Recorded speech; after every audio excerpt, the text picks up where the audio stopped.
আগামী 12 তারিখে একটা নির্বাচন, সেই নির্বাচনে আমি একজন প্রার্থী, তাই না? আপনারা জানেন আমি দীর্ঘ 17টি বছর জেলখানায় ছিলাম। 7 বছর আমি ফাঁসির ছেলে ছিলাম, অর্থাৎ 7 বছর ফাঁসির আদেশ হয়েছিল। আমাকে অন্ধকার একটি ঘরে রাখা হয়েছিল। আমার পরিবারের সাথে আমার দেখা করতে দেওয়া হয় নাই গত 5 বছর। আমার মেয়েদেরকে সাথে আমি দেখা করতে পারিনি। আমার মা মারা গেল, আপনারা জানেন। আমার মা ইন্তেকাল করেছেন, তার মুখটা পর্যন্ত আমাকে দেখতে দেয়নি এবং তার জানাজায়ও আমাকে আসতে দেয়নি।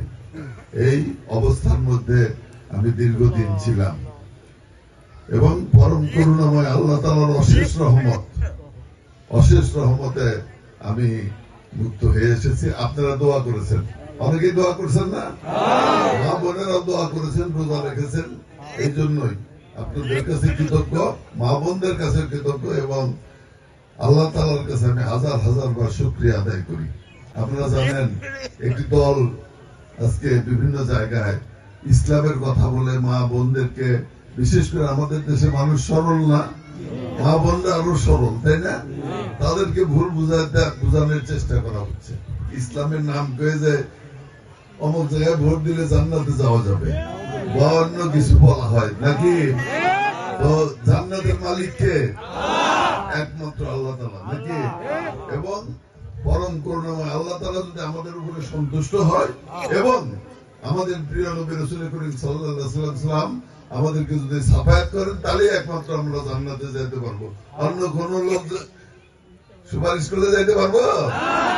কাজে যে কাজটা আল্লাহর করা দরকার, সেই কাজটা যদি অন্য কেউ করতে চায়, অন্য কেউ আপনাদেরকে প্রলোভন দেখায়, সেটা কি আইনত কি হয়? আইনত শিরিক হয়। শিরিকের গুনাহ কিন্তু আল্লাহ তাআলা মাফ করেন না, করে কি? করে। তওবা করতে হবে। তাহলে তওবা যদি আল্লাহ তাআলা কবুল করে, তাহলে শিরিক যারা করবে এবং শিরিক করতে যারা সহায়তা করবে, তারা প্রত্যেক কিন্তু সমান অপরাধী না? সমান অপরাধী না? কাজে আপনাদের চিন্তা করতে হবে, আমাদের ইসলামকে ব্যবহার করে আমাদের ইসলামকে ধ্বংস করার কাজ করতেছে। এটা আমাদের বুঝতে হবে। আমরা কিন্তু প্রিয় নবী রাসূল করিম সাল্লাল্লাহু আলাইহি ওয়াসাল্লামের আদর্শে বিশ্বাস করি। আমরা কিন্তু তার খলিফাদের আদর্শে বিশ্বাস করি, তার যে সাহাবারা আছে তাদের আদর্শে বিশ্বাস করি এবং খলিফা সাহাবাদের মৃত্যুর পরে পিসাবদের মাধ্যমে যেটা ইসলাম এই দেশে আসছে তাদেরকে কিন্তু আমরা বিশ্বাস করি। ওনারা কিন্তু মাজার ভাঙবার জন্য চেষ্টা করতেছে, তাই না?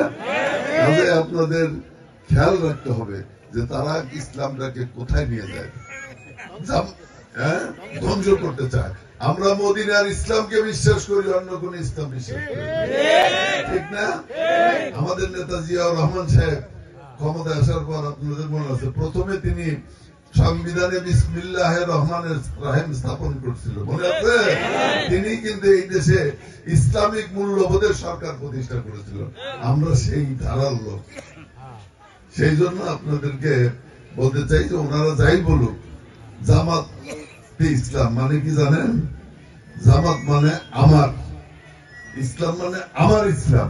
আমার ইসলাম মানে কি? মওদুদী সাহেব যে ইসলাম কায়েম করতে চাইছিল তার ইসলাম, তার ব্যক্তিগত ইসলাম। এটা কিন্তু আমাদের মদিনার ইসলাম না, আমাদের রাসূল করিম সাল্লাল্লাহু আলাইহি ওয়াসাল্লামের ইসলাম না। আমরা সেই ইসলামকে বিশ্বাস করি যে ইসলাম আমাদের পরম করুণাময় আল্লাহ তাআলা আমার নবীর মাধ্যমে আমাদের কাছে পাঠিয়েছেন, সেটাকে আমরা বিশ্বাস করি। তার খলিফাদেরকে আমরা বিশ্বাস করি, তার সাহাবাদেরকে আমরা বিশ্বাস করি। ঠিক আছে না? আমার গলা তো গেছিল নাকি? আল্লাহ বাঁচায় রাখছে, আল্লাহ নিজ হাতে ধরে আপনাদের সামনে এনে দিচ্ছে। ঠিক কি ঠিক না? যতদিন বেঁচে থাকবো আপনাদের খেদমত করার জন্য বেঁচে থাকবো, যতদিন বেঁচে থাকবো এই এলাকার মানুষের উন্নয়ন করার জন্য বেঁচে থাকবো।